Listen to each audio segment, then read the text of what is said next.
बारिश में नई बहू। बारिश का मौसम, जहां सभी बारिश के साथ गर्मा गर्म पकौड़ियों का मजा ले रहे थे, वहां प्रिया का कलेजा तवे पर गिरे पानी के छींटों की तरह उबल रहा था।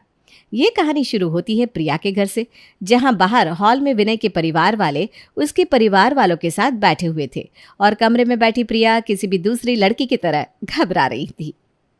हे भगवान, बस बाहर किसी बात पर कलेश ना हो जाए। सब ठीक तो रहेगा ना नेहा? मुझे बड़ी घबराहट हो रही है, मेरा तो दिल ही बाहर आ जाएगा। अरे सब ठीक रहेगा प्रिया, सब ठीक है, तू घबरा मत। मैं बाहर से ही तो आई हूँ। अंकल आंटी तो आराम से बैठकर मिठाई खा रहे हैं। और विनय, अरे भाई क्या हैंडसम लग रहा है ब्लैक शर्ट में, एक नंबर जहर। अगर वो तेरा बॉयफ्रेंड ना होता ना तो मैं अब तक उसे लेकर भाग चुकी होती। 10 साल के इस रिलेशनशिप में मैं तो उसे लेकर भाग नहीं पाई। तू क्या लेकर भागेगी? तू जानती नहीं, उसके साथ उसके घर में नाग, बिच्छू और नेवले रहते हैं। एक तो इंटरकास्ट में प्यार, ऊपर से शरीफ सीधा यार। विनय के घर वाले जहर उगलते हैं, जहर। ऐसे ही नहीं बात शादी तक पहुंचते पहुंचते 10 साल लग गए, वरना मैं तो 10th के बाद ही डोली में बैठने को तैयार थी। तेरा बस चलता तो तू तो पेट के अंदर ही उसे ब्याह कर लेती, पर ऐसा होता नहीं ना बहन। खैर, अब जो भी हुआ, बात यहाँ तक तो पहुँच गई है ना, अब शादी भी हो जाएगी। हमारे दोस्तों में पहली इंटरकास्ट लव मैरिज। वाह जी वाह, मज़ा आ जाएगा। इस जोड़ी की तो मिसाल बनेगी। यहाँ प्रिया घबरा रही थी तो वहां विनय। जरा मुस्कुरा लो मम्मी, हम किसी की मैयत पर नहीं आए, किसी लड़की के घर उसका हाथ मांगने आए। इससे ज्यादा नहीं मुस्कुरा सकती मैं, मेरा कलेजा तो रो रहा है। दूसरी बिरादरी की लड़की को अपने घर की बहू बनाना पड़ेगा मुझे। अब रो कर क्या करेंगे नयनतारा जी? इस लड़के को सर पर तो शुरू से आपने ही चढ़ाया था। मैंने तो पहले ही कहा था कि लगाम कस दो। एक काम करता हूँ, मैं यहाँ से उठकर चला जाता हूँ। जब घर पर पहले इस मुद्दे पर बात हो चुकी है तो आप क्यों रोना रो रही हो मम्मी? अगर यही ड्रामा चलता रहा तो अच्छा नहीं होगा। फिर आप जानती है, मैंने आपको पहले ही कह दिया है, अगर यहाँ पर कोई भी ड्रामा हुआ तो मैं जाकर सन्यासी बन जाऊंगा। फिर अपना कास्ट अपने पास रखिएगा आप। बस यही मेरी ममता का फायदा उठा ले तू। आ तो गई ना यहाँ, अब क्या कस्तूरी बहन के पैरों पर गिर जाऊं? फुसफुसा कर विनय के परिवार वाले आपस में ये बातें कर रहे थे कि उस फुसफुसाहट को सुनकर कस्तूरी कहती है, कोई बात हुई है क्या बहन जी? अरे इतनी बार तो बात हो गई, अब कौन सी बात का इंतजार कर रही हैं कस्तूरी बहन आप? वैसे भी मेरा बेटा मुझे यहाँ ये कहकर लाया है कि मम्मी बेकार की कोई बात मत करना, तो मैं कैसे कोई बात कर सकती हूँ? हमें तो अपना बेटा प्यारा है ना भाई। जी जी बहन जी, आप कुछ ले नहीं रही है? मिठाई खाइए। इतनी मिठाई तो खिला दी बच्चों ने मुझे, अब तो सीधा जहर खाना बाकी है। क्या बोल रही हो मम्मी तुम? अरे अब अपनी होने वाली समधन से मजाक भी ना करूँ क्या? अब मेरा मतलब है, प्रिया को बुला लीजिए बहन जी। श्वेता जाकर अपनी ननद को बाहर लेकर आती है। देख लो बेटा, शादी एक ही बार होती है। शादी के पहले तो 100 बार ब्रेकअप पैचअप हो सकता है, पर एक बार शादी हो गई उसके बाद आप इस रिश्ते से भाग नहीं पाएंगे। भागना ही होता पापा जी तो मैं यहाँ इतनी मेहनत मशक्क़त नहीं कर रही होती। मम्मी पापा तो मेरे लिए कई रिश्ते लेकर आए थे, पर जिससे मैं प्यार नहीं करती उससे शादी भी नहीं कर सकती। सुन लिया पापा आपने? हाँ बेटा, अब तो सुनेंगे तेरे पापा। हमने सुनाने के लिए ही तो तुझे पैदा किया था। ये तो बच्चे हैं बहन जी, पर हमें तो समझदारी से बात करनी होगी ना। मैं तो कहती हूँ अभी बारिश का मौसम है, हमें शादी के बारे में ना सर्दी के वक्त सोचना चाहिए। अगर अभी मम्मी ने ये तारीख टाल दी तो ये तारीख टलती ही जाएगी। अब नहीं मम्मी, शादी होगी तो बारिश के सीज़न में ही होगी। वही तो मम्मी जी, बारिश में शादी करने का अलग ही फ़ायदा होता है। वेन्यू पर आधे से ज़्यादा लोग पहुंच ही नहीं पाएंगे, हमारे पैसे भी बच जाएंगे। देख रही है प्रिया का दिमाग मम्मी आप? जिस लड़की के आने के साथ ही हमारे पैसे बचने लगे हो, उसके आने के बाद तो बल्ले बल्ले हो जाएगा सब। अब जब सब फाइनल हो ही गया है तो सीधा शादी की तारीख फाइनल करते हैं, क्यों समधन जी? ठीक है, फिर हम अपने पंडित जी को दोनों बच्चों की कुंडली दिखा देते हैं। वो जिस तारीख को कहेंगे उस तारीख पर विवाह हो जाएगा। आपकी सारी शर्तें मानने को तैयार है हम, पर हम कुंडली अपने पंडित जी को भी दिखाएंगे, क्योंकि जब तक वो किसी तिथि पर हामी नहीं भरते हमारे घर में कोई काम नहीं होता। ये देख लो विनय, जहाँ होने वाली बहू की माँ ही बातों को समझने को तैयार नहीं है तो उनकी बेटी क्या तैयार होगी? शादी के बाद तो तुम मुझे जूते पड़वाओगे। मैं कब से ये सब कुछ सुन रहा हूँ समदन जी। जो बातें होने ही नहीं वाली ऐसी बात तो छेड़िए मत आप। और बातों बातों में बात इतनी बढ़ जाती है कि नयनतारा गुस्से में खड़ी हो जाती है। इससे पहले कई बार आप रिश्ते की बात करते करते उठ गई है, इस बार भी चले जाइएगा, पर याद रखिएगा कि दोबारा फिर रिश्ता लेकर मत आना। तेरे लिए ये सब कुछ सुन रहा हूँ मैं बेटा, पर अब और नहीं। हे भगवान, ये क्या हो रहा है? मम्मी, मैं आपके पैर पकड़ता हूँ, बैठ जाइए ना।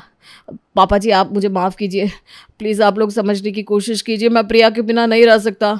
30 साल का तो मैं ऑलरेडी हो चुका हूँ, अब कब करूँगा शादी? देखिए, 10 मिनट का ब्रेक लेते हैं और फिर से डिस्कशन शुरू करते हैं। मुझे लगता है भूखे होने के कारण सभी को ज़्यादा गुस्सा आ रहा है। मैं लंच निकलवाती हूँ, आप सब ना डाइनिंग टेबल पर बैठ जाइए। पूरे लंच के वक्त प्रिया बस विनय को देखती रहती है और यही सोचती रहती है कि कैसे ये डिस्कशन ओवर हो और शादी की तारीख पक्की हो जाए। तभी नयनतारा कहती है, वैसे शादी में खर्च करते वक्त मुट्ठी बंद मत कर लीजिएगा भाई साहब। हमारी तरफ से कम 400 से 500 बाराती आएंगे, सबकी खातिरदारी होनी चाहिए। आप निश्चिंत रहिए समदन जी, सभी की खातिरदारी होगी। 400-500 क्यों, 1000 लोग लेकर आइए। 2 बच्चे ही तो है हमारे समदन जी। बेटी की शादी हो चुकी है और बस एक बेटी की बाकी है। इस शादी में हम किसी भी प्रकार की कसर नहीं छोड़ेंगे। भर भर के गिफ्ट जाएंगे हमारी तरफ से। खातिरदारी के बाद दूसरी बात यह है कि लड़की के परिवार से हमारी तरफ कुछ नहीं आना चाहिए, क्योंकि हम नहीं चाहते कि बाद में आप लोग हम पर इल्ज़ाम लगाए कि हमने लड़की वालों से बहुत ज़्यादा खर्च करवाया। एक ही तो बेटी है हमारी भाई साहब, अब उसकी शादी में भी हम दिल खोल कर खर्च ना करें। अरे मम्मी, जब वो लोग नहीं कह रहे खर्च करने को तो क्यों खर्च करना है तुम्हें? पैसा दबा कर रखो ना। विनय के पापा के पास बहुत पैसे हैं, मैं उनके पैसे उड़ा लूँगी, डोंट वरी। ठीक है, पर शादी तो लड़की की नियम से ही होती है, क्योंकि लड़की को विदा करने लड़का आ रहा है। हाँ आंटी, आप फिक्र मत कीजिए, शादी आप ही के नियम से होगी। और मैं तो कहता हूँ ना हल्दी ना मेहंदी ना सगाई, सब कुछ एक ही दिन करके ख़त्म कर देते। मैं नहीं चाहता किसी भी कारण कुछ भी प्रॉब्लम हो। और कहीं ये शादी कैंसिल ना हो जाए, इस डर से विनय शादी की सारी रस्मों को एक ही दिन पर फिक्स करवा लेता है। जैसे ही विनय का परिवार वापस निकलने जाता है, जोरों की बारिश शुरू हो जाती है। पर अगर वो लोग बारिश के कारण जरा सी भी देर और प्रिया के घर रुकते तो शायद फिर से शादी कैंसिल हो जाती। इसलिए विनय बारिश में ही वापस अपने घर के लिए निकल जाता है। जिस शादी में रिश्ते की बात में इतना हंगामा हो रहा है, वो शादी होगी कैसे? और आखिरकार वो दिन आ ही जाता है जिस दिन विनय घोड़ी चढ़ने वाला था और प्रिया की डोली उठने वाली थी। सुबह सुबह जैसे ही प्रिया की आंख खुलती है, वो देखती है जोरों की बारिश हो रही है। इतनी तेज़ बारिश हो रही है, मुझे तो लगा था कि रात भर हुई बारिश सुबह तक बंद हो जाएगी मम्मी। वही ना बेटा, लड़की के यहाँ से हल्दी भी आनी है और रास्ते में हर तरफ पानी भरा हुआ है, बहुत काम बाकी है। मेहंदी वाली कैसे पहुँचेगी इतने बारिश में, मुझे तो कुछ समझ में नहीं आ रहा। मुझे नहीं लगता कि ये बारिश रुकने वाली है आंटी जी। मैं तो कहती हूँ मेहंदी वाले का इंतज़ार करने से कोई फ़ायदा नहीं है। जिसे भी मेहंदी लगानी आती हो वो आपस में एक दूसरे को मेहंदी लगा दे। ठीक है, तो फिर तू ही मुझे जल्दी से मेहंदी लगा देना। यहाँ जहाँ दुल्हन की हालत ख़राब थी, वहाँ दूल्हे के घर के माहौल भी कुछ ठीक नहीं थे। हल्दी तो मुझे चढ़ गई, अब मेरी इस हल्दी को लेकर जल्दी से ड्राइवर भैया आप बुआ जी को लेकर प्रिया के घर चले जाइए, बेचारी इंतज़ार कर रही होगी। हाँ हाँ बेटा, जा रही हूँ, इतना हड़बड़ा क्यों रहा है तू? और जब इतनी ही टेंशन थी तो बारिश के मौसम में शादी की तारीख निकलवानी ही नहीं चाहिए थी। सुबह से बारिश हो रही है, देख लीजिए भाभी, शादी तो होगी कि नहीं? क्योंकि इतनी बारिश में पंडित जी भी कैसे पहुँचेगा, ये भी तो टेंशन वाली बात है। विनय और प्रिया अपने अपने घरों पर बाकी सारी रस्म कर लेते हैं और फिर बजते हैं शाम के 6। दुल्हन तैयार होकर अपने घर से वेन्यू पर पहुंचती है तो वहां दूल्हा भी अपने घर से निकलने को तैयार था। इतनी बारिश में घोड़ी वाला ही नहीं आया। कितने शौक पाले थे मैंने अपने बेटे के लिए कि घोड़ी चढ़कर बारात लेकर जाएगा, पर यहाँ तो बारिश ही नहीं रुक रही। और करो बारिश के मौसम में शादी। तो घोड़ी नहीं आए तो ना आए, मेरी शादी घोड़ी से हो रही है या प्रिया से? मैं गाड़ी में बैठकर निकल रहा हूँ, आप लोग आ जाइएगा। और इतनी बारिश में सभी शादी के वेन्यू पर पहुंचते हैं। दूल्हा जाकर स्टेज पर बैठ जाता है। तभी शादी में आया हुआ एक गेस्ट महेश स्टेज पर आकर उससे कहता है, अगर शादी बारिश में रखी है तो गेस्ट के आने जाने का इंतज़ाम भी करवाना चाहिए था आपको भाई साहब। बताइए, जिसके पास गाड़ियाँ हैं वो तो बिना किसी प्रॉब्लम के आराम से आ रहे हैं, हम जैसों का क्या होगा ये तो सोचिए। वो तो आपसे बहुत अच्छे संबंध हैं मेरे, वरना इतनी बारिश में कोई अपने सगे संबंधियों के यहाँ भी ना जाए। बिल्कुल सही कह रहे भाई साहब आप। इतनी बारिश में शादी में पहुंचना मुश्किल नहीं, नामुमकिन लग रहा है। बाप रे बाप, इतनी बारिश तो मैंने अपनी लाइफ में कभी नहीं देखी। विनोद भाई साहब, लगता है दुल्हन कढ़ाई में खाना खाती होगी बचपन में, जो शादी में उसकी इतनी बारिश हो रही है। क्यों विनय, तू भी कढ़ाई में खाना खाता था क्या? ये लीजिए भाई साहब, मैं ये 500 का लिफाफा लाई थी, पर इतनी बारिश में ना लिफाफा दिख रहा है ना नोट। पानी से ना खराब हो गया, बेकार में नुकसान हो गया। अब तो आप ये समझेंगे कि मैं खाली लिफाफा लाई थी। अरे कोई बात नहीं आंटी जी, हमें विश्वास है कि आप पूरे 500 का ही लिफाफा लाई होंगी। आप खाना एंजॉय कीजिए ना। क्या खाना एंजॉय करूं बेटा, आधे से ज़्यादा खाने में तो पानी गिर गया है। अभी पता है, मैंने रस मलाई ली थी और तुम्हारे अंकल उसे रायता समझ बैठे। ये तो हालत है। रिसॉर्ट का हॉल इतना छोटा है कि 50 आदमी से ऊपर लोग वहाँ जा नहीं सकते, तो हमें तो लॉन में ही भीगना पड़ेगा ना। अभी भी तो बोलेगा कि प्रिया के पैर शुभ है। अगर किस्मत अच्छी होती ना उसकी तो आज बारिश होती ही नहीं। बड़े भाग्य इसी वक्त दिखते हैं बहू के बेटा। बारिश का मौसम है मम्मी, साइक्लोन आया हुआ है। पिछले 3 दिनों से बारिश रुकी ही नहीं, तो इतना बड़ा भाग्य वो कैसे लेके आएगी कि बारिश के मौसम में धूप आ जाए। स्टेज पर बैठा विनय अपनी दुल्हन के आने का इंतजार कर रहा था। तभी उसकी नज़र दरवाजे की ओर पड़ती है, जहां से एक हाथ में छाता लिए और दूसरे हाथ से अपना लहंगा पकड़े इतने कीचड़ में लॉन को पार करती हुई दुल्हन की तरह सजी प्रिया स्टेज की ओर बढ़ रही थी। प्रिया को देखकर विनय के जान में जान आती है। लीजिए मम्मी, आप कह रही थी ना कि प्रिया मुझे धोखा दे देगी और पूरे समाज में मेरी बदनामी हो जाएगी।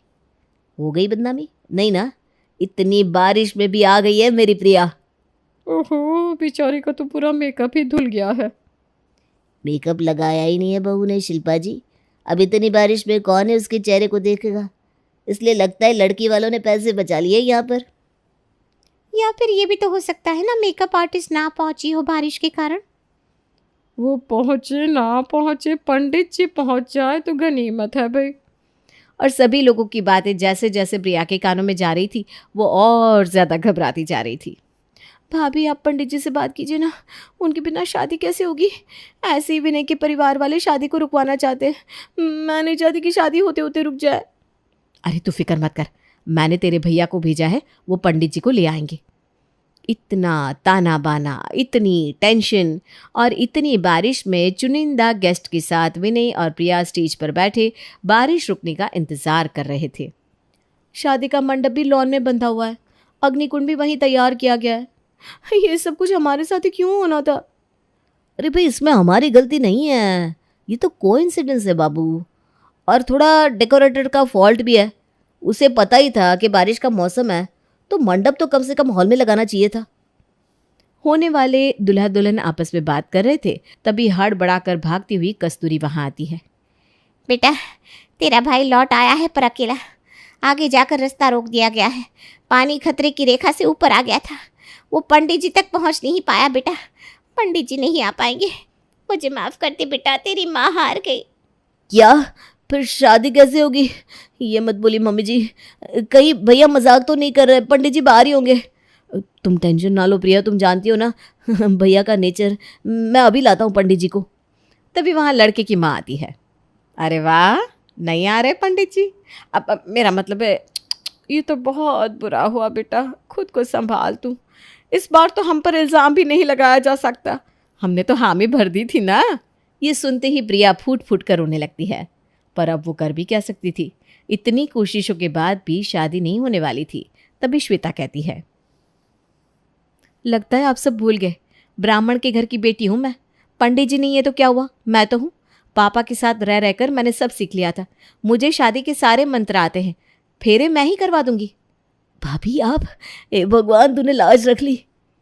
सभी को पता चलना चाहिए दामाद जी कि इंटर कास्ट मैरिज का फ़ायदा भी कम नहीं होता।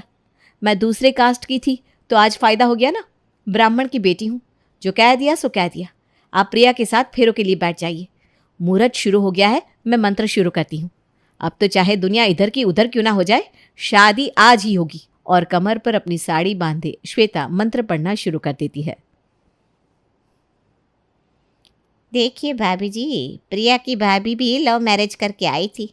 आज उनके कारण ये शादी मुमकिन हो पा रही है। हर चीज़ के अपने अपने फ़ायदे होते हैं। शादी संपन्न हुई।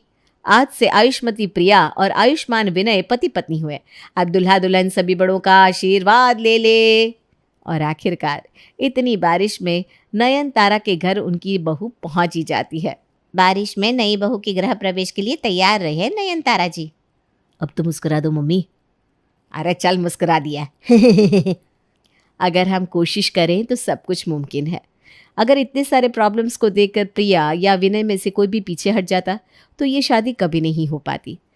मगर उन दोनों ने एक दूसरे का हाथ ऐसे कस के पकड़ के रखा कि वो हमेशा के लिए एक दूसरे के हो गए।